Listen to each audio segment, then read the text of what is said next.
हे महाराज, आपण सुंदर प्रसाद कर राज्य को ठीक भाव चलाउछन्ति। आपण सभारे अनेक पंडित अच्छा, साहित्यिक अच्छा, कवि अच्छा, सब भल। मु आपन को प्रशंसा करुच्ची, किंतु गोटे अभाव देखुची। राजा कहले, मुनिवर कौन अभाव आप देखले कहतु, दयाकोरी मत कहतु, मुझे अभाव पूरण करदेवी। ना आपंकर मंत्री अच्छा, सेनापति अच्छा, विभिन्न अमात्य अच्छा, किंतु समालोचक कहते किए आपंकर आखिरे आंगुठी गेंजी कह आप जिनस भूल कर तो क्या मुझे देखिली। एक भर्तृहरि कहले जन राजा को, जे कि भर्तृहरि को बड़ आदर रे डाकी आनी राजसभा को। से भर्तृहरि एक निजे जन राजा थिले, राज्यपद छाड़ी से गले बनस्थ को तपस्या करने। यह कहबार उद्देश्य हूँ आम सब साहित्यिक, आपण मैंने आम मैंने सब साहित्यिक, आम साहित्य रचना करुचे, किंतु आम साहित्यर प्रकृत परीक्षा निरीक्षा हो कि खबर कागज मान देखे जहाँ पुस्तक प्रकाशन है से विषय से किसी बाहर खबर कागज मानक गुड़े शब्द सबुदिने गला 40 वर्ष है देखी आसुच्छी। सुखपाट्य, सावलील, प्रख्यात लेखक, भाषा चमत्कार इत्यादि इत्यादि पदे तो कई केवे लिखि ना अमुक अभावटा रहा ये गोटे भूल रोची, व्याकरणिक भूल रोची, कई केवे लिखि ना, कारण बहीटी को पढ़ी ना भल भाव से कौन करेंगे। शह शह बही आसी गदा हो बाछुंट गुला पकई बाछे 4-5टा बही 10टा खंडे बही ताको पढ़िया जहाँ को देवे समय कहीं खबर कागज मान बहुत कम समय थाए अन्य काम आ जो मैंने प्रबंध लिखुंट से कौन समस्त विषय लिखिपारे, ये तो असंभव। के जन विषय लिखे जो मैंने अनुरोध करें विषय लिखे से सिमिति माने अनेक अच्छा बड़ विद्वान लोक अच्छा से तार विभिन्न अंग तक आलोचना कर अभाव दिगटी देखुना। आमर सब जेकोसी पाठक जन लेखक तार एभली किसी पाठक जो मानक संगर आंतरिकता अच्छी से माने साहस बांधी जदि कहे जे अमुक दिगटा भूल बा अमुक दिगटा आउ किसी लिखु से प्रथम कथा आम विव्रत हवा उचित नुहे। आम स्वागत करवा, आम ग्रहण न कर पारू किंतु आम स्वागत करवा उचित। जदि आसेम्बली हो कि संसद हो, सांसद जदि विरोधी दल नथिबो ताले से सांसद से विधानसभा मान बहुत कमिज।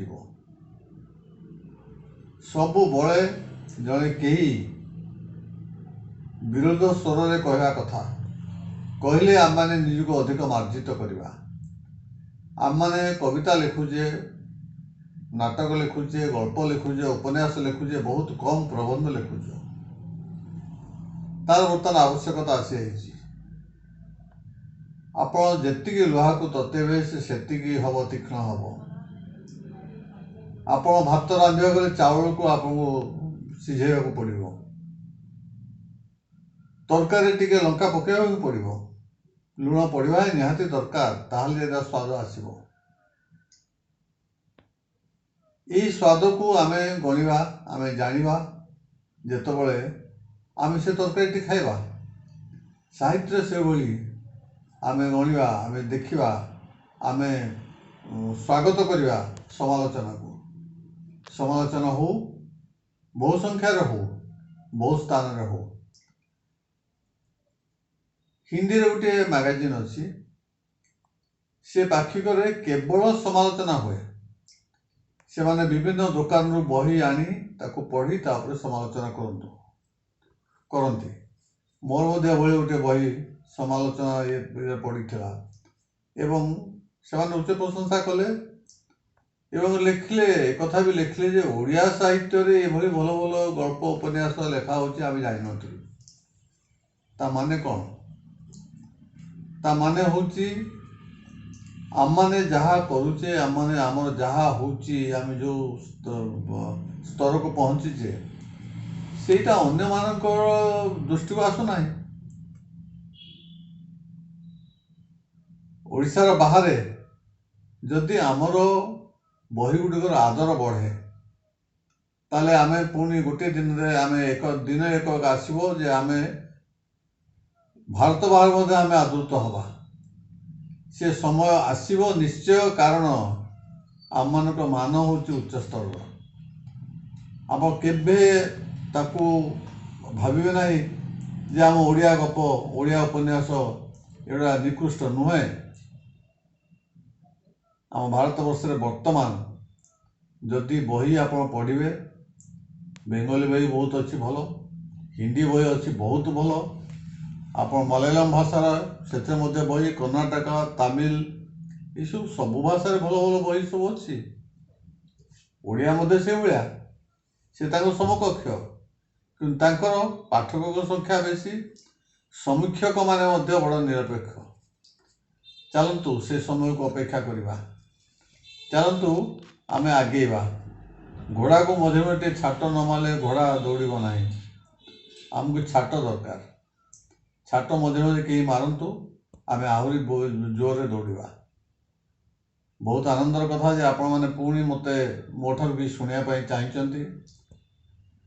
ଏଇ କରୋନା ସମୟରେ ଯେତେବେଳେ ସମସ୍ତେ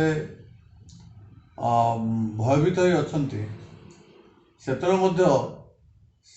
ମଧ୍ୟ ସାହିତ୍ୟ ଭୟଭୀତ ହୋଇନାହିଁ ଏବଂ ଅମ୍ବିକାଙ୍କୁ ମୁଁ ବହୁତ ଆଶୀର୍ବାଦ କରୁଛି ଯେ ସେ ଏହାକୁ ବିଭିନ୍ନ ବାଧାବିଘ୍ନ ସତ୍ତ୍ୱେ ଆଗେଇ ଚାଲିଛନ୍ତି। ଆମେ ଆହୁରି ଆଗେଇ ଯିବା। ଏ କୋଠଘର ସାହିତ୍ୟ ଆମର ସାହିତ୍ୟର ଏକ ପୃଷ୍ଠା ହୋଇ, ଓଡ଼ିଆ ସାହିତ୍ୟର ଏକ ପୃଷ୍ଠା, ଏକ ଅଧ୍ୟାୟ ହୋଇ ସବୁଦିନ ରହୁ, ଏହା ଈଶ୍ୱରଙ୍କ ଠାରେ ପ୍ରାର୍ଥନା।